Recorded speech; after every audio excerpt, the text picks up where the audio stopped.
Mr. Mike Morrell and Mr. Obama announced his choices, Hagel for defense and Brennan for CIA, with current Defense Secretary Leon Panetta and CIA official Mike Morrell at his side. Chuck Hagel's leadership of our military would be historic.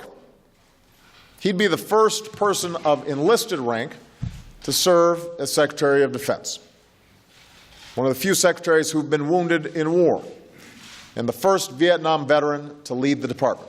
Hagel, a former two-term senator, has strong support among current and former officials, but some Republicans and critics oppose him because of positions they say show hostility toward Israel and weakness on Iran. If confirmed to be Secretary of Defense, would be the most antagonistic Secretary of Defense toward the state of Israel in our nation's history. Hagel once referred to the so-called Jewish lobby as intimidating. White House Press Secretary Jay Carney defended Hagel. Senator Hagel has been a staunch supporter of Israel, the Israeli-American relationship, of the United States' support for Israel's security throughout his career. Alan Elsner is a vice president of J Street, a pro-Israel, pro-Middle East peace lobby which also supports Hagel. Yes, he is being smeared, and I find that personally objectionable. My father is a Holocaust survivor, and so I'm very well aware that anti-Semitism exists in the world. But when I look at Chuck Hagel,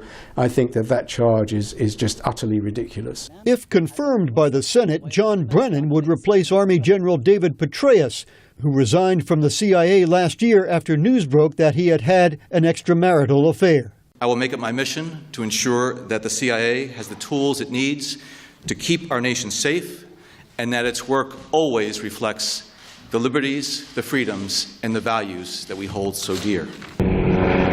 Brennan's defense of targeted killings of overseas terror suspects as legal and ethical is expected to spark tough questions from lawmakers.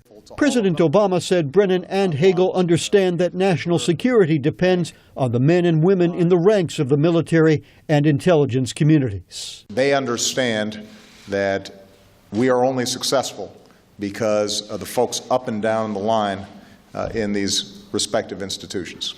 Mr. Obama has urged the Senate to act quickly on the nominations, as well as on his nomination of Democratic Senator John Kerry as Secretary of State. Dan Robinson, VOA News, the White House.